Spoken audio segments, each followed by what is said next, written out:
Yes, I'm Carl, host of AV123, an audiovisual show powered by Voice123, the largest, most trusted voiceover network where you can hire any voice actor for any AV project. In this episode, we're chatting with Stu Redwine, the VP of Creative Services at Oxford Road Advertising Agency, about performance audio and the importance of sonic branding.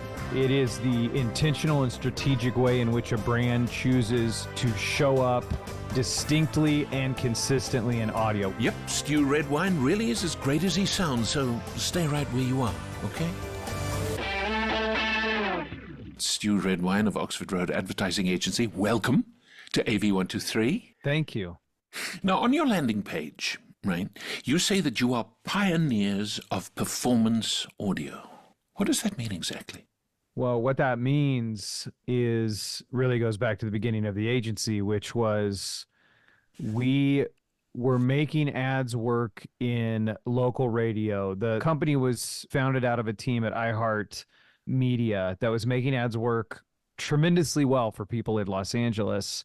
And right around that time, there was this new thing that had kind of popped up. I mean, those of us who really know the history of podcasting know it's older than this, but it was starting to become viable. And you had Serial in those days to go like, hey, there's this new thing where you can pay Adam Carolla to read ads for you. And all of a sudden, there was this new channel that was opened up. So the pioneering aspect of it has always been from those very beginning days there at iHeart of like, hey, we're making the ads work in audio on terrestrial radio. Here's this new thing called podcast. Let's see if maybe we can make the ads work for people over there. And turns out our timing, you know, sometimes you're smart, sometimes you're lucky, sometimes you work hard. I think at Oxford Road, we combine all of those things, but there's a massive luck component that we were in the right place at the right time to help these D2C brands work with people like Adam Carolla, you know, you name it, back in those days, to scale into this new channel that was growing. And that's the pioneering, and where it's gone from there is to go, hey, smart speakers, smart speaker campaigns. How do we make a ad that's conversational, or how do we contextualize audio to all the different places where that people can interact with their audio in their Tesla or whatever, wherever you name it. Like, That's how it started to go, what are these new worlds and these new ways that we communicate in audio? And we've continued on that path as it's a really exciting time for audio, as audios continue to grow. Over the past 15 years, say, podcasting has really become a thing, hasn't it? Yeah. Why is that, do you think? Why? I mean, there are even some, and it was a topic that I touched on with Brian Barletta of Sounds Profitable, who said that there is still a lot of life in traditional radio, but a lot of my friends in radio are saying they're worried that podcasting might replace it. Yeah, I think that, so the general arc of content is from broadcast to on demand.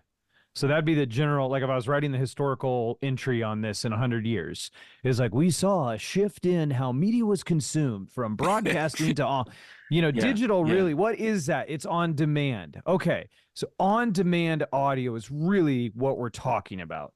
So that's why podcasting is so narrow, because it was on an iPod and then, and then it's podcasting. But really what we're talking about really is on-demand audio. So that's grown because our ability to do that as people with technology has grown, our ability to do more on-demand audio. I also want to say, though, I was pausing there because I think there's another macro trend at play, which is these things, and I like talking to you with your fantastic accent. I want to say these devilish devices, and it seems like you would say it perfectly. Anyway, yeah, but these screens, man, the research on these, particularly personal screens. I was just going to tell our listeners that you're waving your mobile at me. Yeah, I am. I'm waving it at you. I'm waving it at you as he waves his mobile phone in the air. These things are nasty. They're good, but they're also nasty. And the research continues, particularly like I'm a dad of 2 high school daughters. Like, there's plenty of research on, keep these things away from your teenage daughters, basically, self-esteem issues and all that kind of stuff. But in general, we all kind of know, like, doom scrolling and what zombies these screens can turn us into, that I think there's a shift away from screens, particularly the personalized screen. I think that that's a macro thing that's happening in the cultural unconscious of like, a virus. To me, these things cause more harm than good. So that makes Yeah. them viral and bad for the species. The species is going to self-correct. It's going to go, okay, these bad, I need to go to things that are good. Well, audio is good. Another thing at play, why you're asking why is podcast growing? I'm giving you a long answer, but I believe in all three of these things. One is digital on-demand audio, so that is a macro trend. Two, I think there's a survival instinct shift away from screens to audio, and I think we're beginning to see that. Three, the proliferation, also related to technology, of better speakers in the home, better speakers on our ears, that was supercharged by the pandemic. So like all of those together is my answer to go, that is why podcast is growing. Fundamentally, does it replace owning a tower that I have to pipe a bunch of electricity to and maintain in order to send a passive signal? Yeah, I think it does, because that sounds like I don't know what's going to happen with the towers, and I don't know what's going to happen with those passive broadcast signals.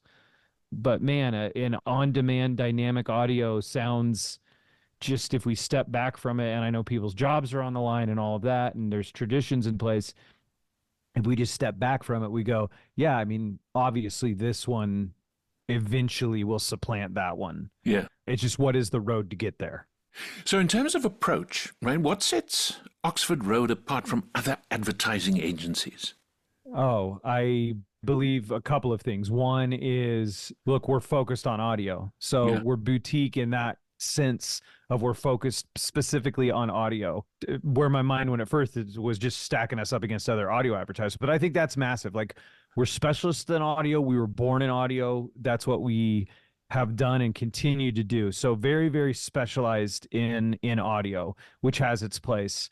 Two, we're media messaging and measurement, where everything combined, right? So how we make the ads work, the schedule, your attribution, where does it fit into the larger comm strategy? So you're going, okay, Oxford Road Specialist Audio Agency, where it's full service. I'm able to get all of it.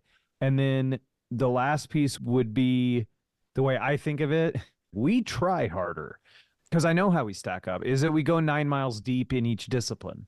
Yes. We take each discipline deadly serious. And if someone were to pop up the hood of Oxford Road against, like, let's say our direct competitors, I don't have to say it. Like, they can look for themselves and go like, oh, wow, that's interesting. You have a 71-point checklist to construct an audit creative based on performance.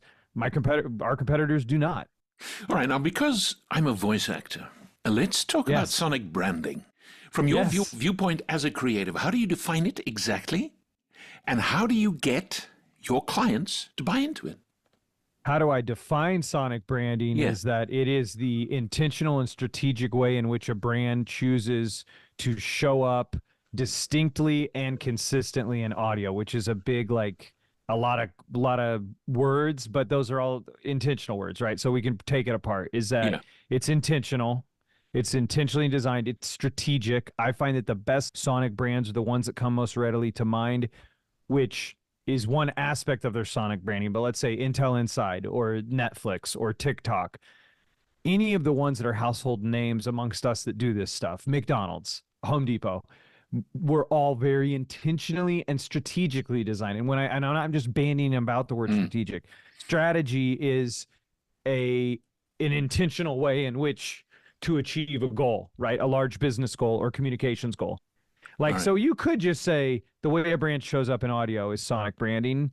And I think that actually kind of is true. I just like to kind of further define it as going, you can intentionally do something but not be strategic about it. So it's like, okay, we know we want to do this. Okay, what's our strategy and the way to do this? And then I believe, for my definition of sonic branding, you need to be distinct and then you need to be consistent. And if you marry all of that together, that to me is sonic branding. 96% of consumers are more likely to remember a brand paired with music that fits its identity. That would be an intentional aspect of sonic branding. Yeah. Sonic cues deliver 86% correlation between the subconscious emotional appeal of a sound and our conscious desire. And I've got a point here. When only 16% of advertising is remembered and correctly attributed, and sonic brand cues deliver 7 times better recall than all other brand cues, the table is set to ensure everyone can see your brand even when their eyes are closed. So that's the setup, is like, oh, of course you would be using sonic brand cues. This gets to your second question.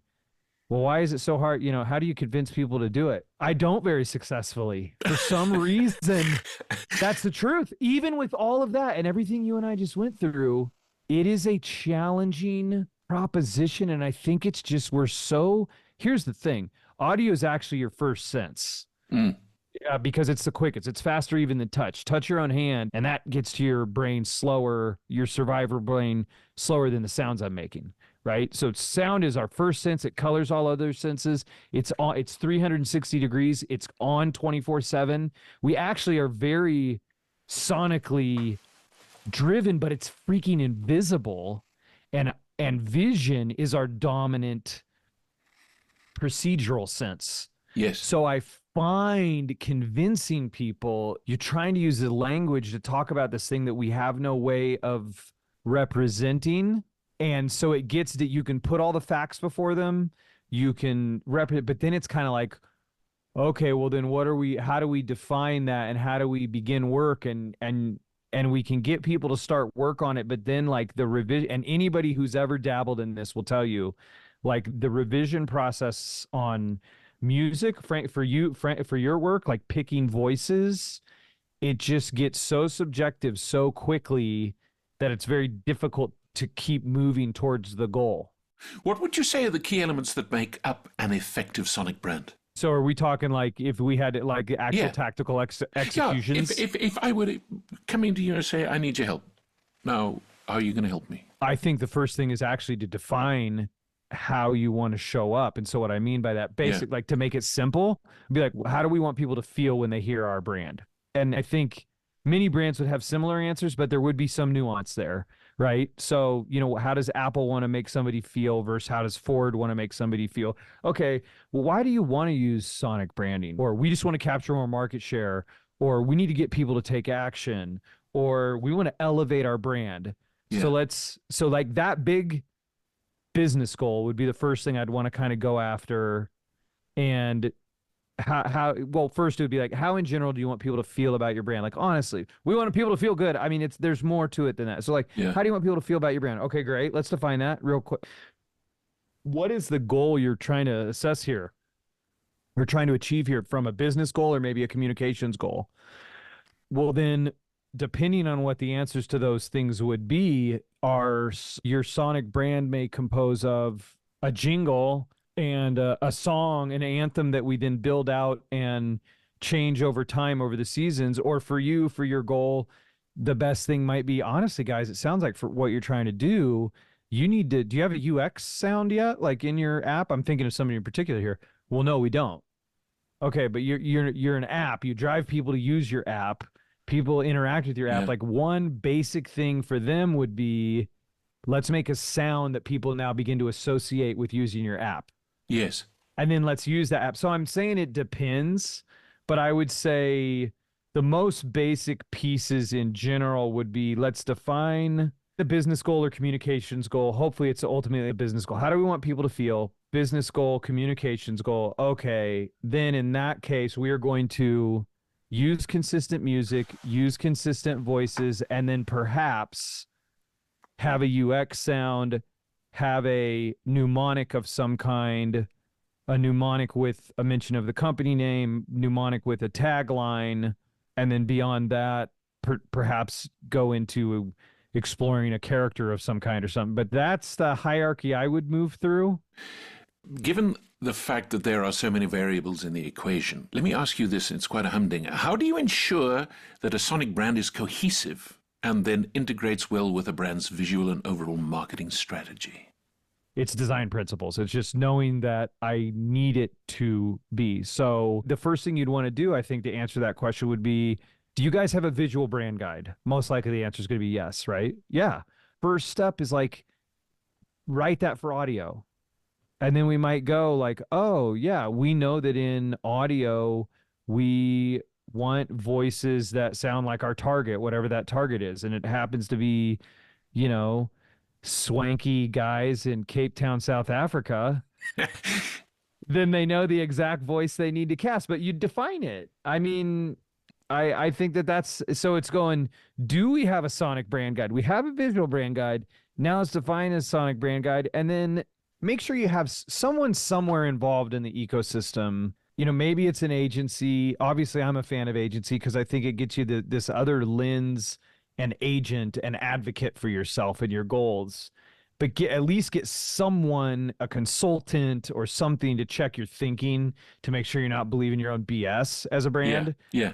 To go like, I've got my visual brand here. We defined a sonic brand to be cohesive and congruent with that. What you don't want to have happen is that insulated thinking that can occur to any of us in any organization, that we're like, yeah, this is good. This is congruent. And someone from the outside looks at it and they go, what? So I would say define it and make sure you check your thinking with an outsider. Speaking of outsiders looking or listening in, let me ask our listeners quickly. Are you an audio producer? Do you know Voice 123 has an AV resource center with everything from filmmaking hacks to video game guides? No? Then visit www.voice123.com/blog or click the link in the description. And with that, it's back to you, Stu. Is visual branding more or less important than sonic branding? Equally. All right, I'd say it's equally. So, if one were to marry the two, can you walk us through a typical creative process at Oxford Road from, say, initial concept with me coming in as the swanky guy from Cape Town? Yes, the swanky guy. To final execution. And we're talking sonic branding, or are we talking just our general sonic branding. Sonic branding. creative process? No, I have a radio face. Let's just talk sonic branding. Yeah, and I want to say they're equally important because they're both functioning to achieve the same things to me, which are the ones that I keep in front of mine are from System One's lens on advertising. I have all these, I'm pointing at things on my wall, which are all these different models of advertising, but I really like System One's, and that, like, what is advertising trying to achieve? It's a widget, it's a thing. So what does it function to do? And that is to increase fame, fluency, and feeling, right? So you're more famous, people understand you better, and they feel good about you. So who do you think of first and feel the best about? That's who you're going to transact with, right? So that's the lens I look at advertising through. So fluency, then visual and sonic and any other cue, smell-o-vision, like all of it needs to help increase fluency. That's why I say they're all equally important, because they're all serving fluency and then hopefully serving feeling and fame. Okay, so to get your question, since we are primarily in Sonic Land, but like, look, we just did a cross-channel campaign for one of our advertisers where we synchronized, it was television, audio, out-of-home stuff, mailers, like everything together, cohesive. First principles, design principles is, what business goal are you trying to achieve? As the high up as we can go on business goal, communication goal, right? So we have a business. What is this business doing? Where are you guys going? How does this radio ad or streaming ad fit back all the way to the mothership? Where's the business going? Understand the business goals. Okay, then within that, comms. In the entire comms system, where does this thing live? Okay, now we understand that. So we want to fit everything back up into all these Russian nesting dolls. Then we come down to, from a design principle standpoint, how are you currently showing up? Okay, is that set? Like, this is how we're showing up. We just did a redesign, or we're in the middle of a big thing, so we're doing some audience research. Like, those would all be things that I would go, okay, well, let's whoa up and wait to see where that lands. But let's assume we're working with somebody that's like, this is how we're showing up in visual land. We just have a blank space when it comes to audio. Well, first thing we do is do an audit of, how are you showing up in audio? Because let's say they are doing some stuff. We may discover it's like, hey, we noticed over the last 2 years, like, you do tend to use music, and maybe we work with somebody like Amp. You do tend to use music that feels like this. Oh, that's interesting. Okay. And the voices you've used are kind of in this line. So we do this audit of them and how have they shown up in audio? And let's say they have shown up a little bit, and maybe they're using a specific tagline over and over. So then we kind of goes, these are the existing elements of your sonic brand. Let's check those against your visual brand. And let's also look at your competition. How is your competition showing up, and where's their white space?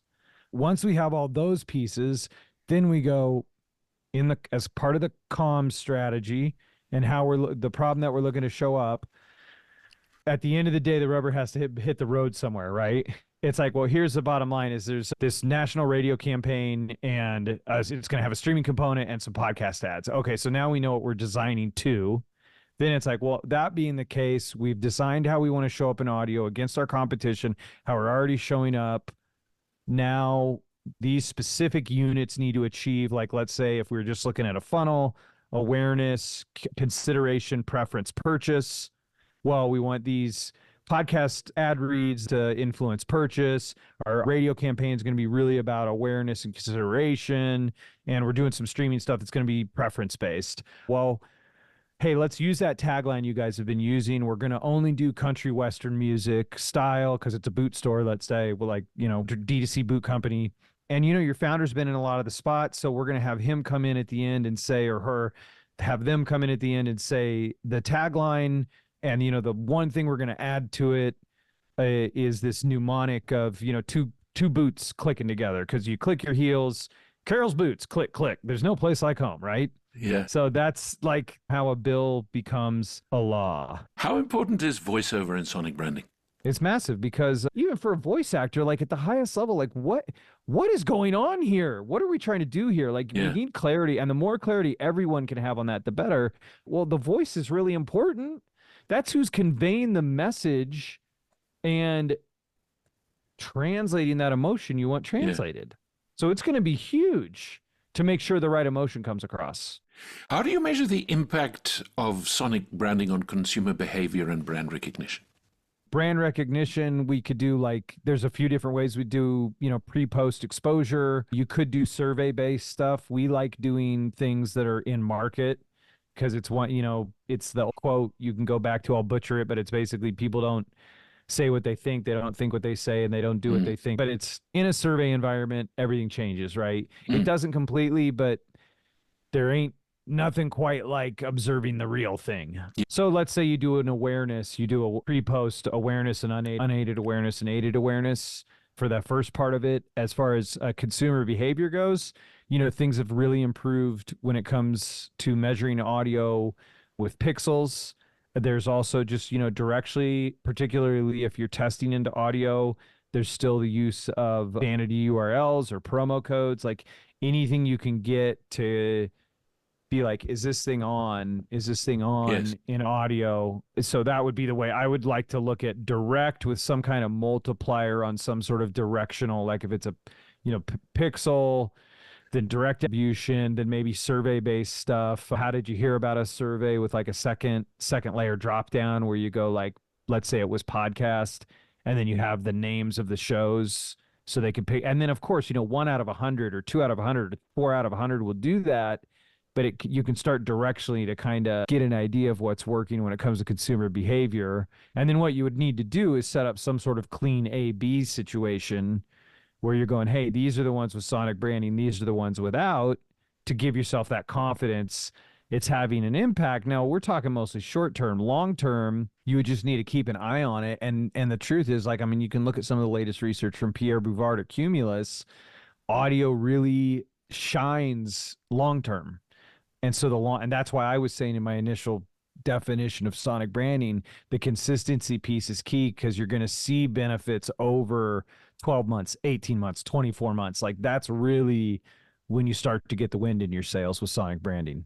So how do you measure the success of a campaign? What sort of key metrics do you look at? Well, it depends on the campaign. So anywhere in the funnel, it could be from the top of funnel to the bottom of the funnel. The important part is, what is the key metric you're looking at? Yeah. And how long do we have to get there? I always think it's, what are we measuring and how long do we have to get there?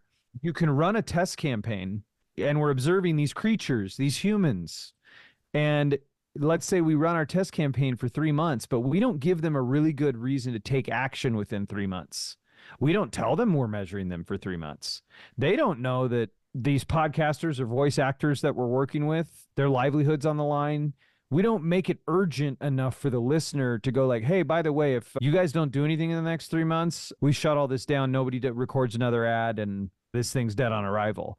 So it's like you have to, when you're in audio, you need to be thinking that it's like, let's say your KPIs, let's just make it easy. It's bottom funnel. It's selling boots, selling Carol's boots. Yes. That's it. Okay, great. within that window, let's say we were doing a 3-month test on podcast or maybe on streaming. Within that 3-month test, man, you've got to give the listener a really good reason to go buy the boots right now. Not because you're trying to be schlocky or salesy or because you're testing to go, is this thing on? Mm.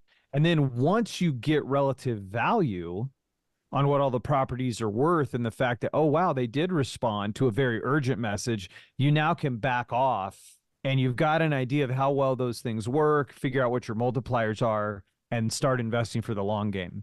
But for the immediate, particularly if you're looking bottom funnel, you've got to marry your message to the metric you're measuring.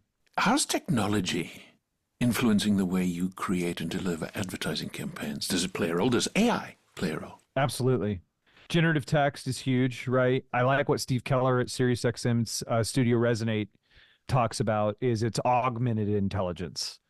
So the power of ChatGPT or Anthropic's Claude to use as like a writing partner or to break through and just like do a bunch of early drafts, like use it like a writer's room, I find is incredibly helpful. Yes. To get to the short list of ideas that then beget better ideas that we can base on the strategy and the comms. But it's like, I'm finding that generative AI, this is from a tech standpoint, is really helpful at getting through that initial like hard stage of just like, let's get all the bad ideas out there. Like I joke around a lot. I'm but a midwife to greatness. Like all my bad ideas just beget good ideas from you guys, which I really believe that. So it helps you do that first round of like, hey, give me 100 ideas. It's good. Yes, sir. You know, it has no problem doing that. Yeah. And then you can then curate, and hopefully it gets you to the stuff that then we can engage our brains and be thinking of like, okay, how does this all going to fit in there? So what future trends do you foresee in the field of sonic branding? No, let me rephrase that. Where would you like to see it go?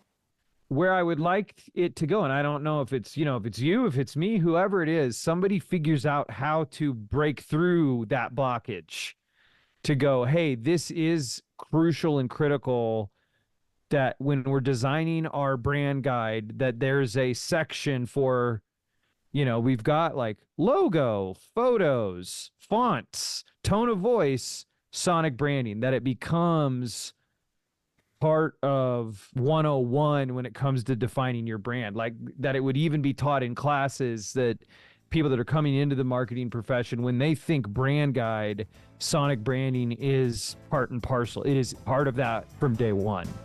Stu Redwine of Oxford Road Advertising Agency, thank you so much for joining us. Thank you. AV123.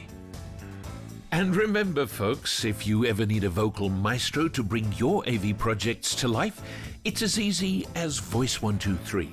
Simply click on the link in the description to sign up for free and hire voice actors that can bring any AV project to life. Or add a couple of hours to your day with our A to Z project management. We'll be back with another show soon, so don't forget to subscribe, comment, or let us know if you'd like to be featured on an episode of AV123. Until next time.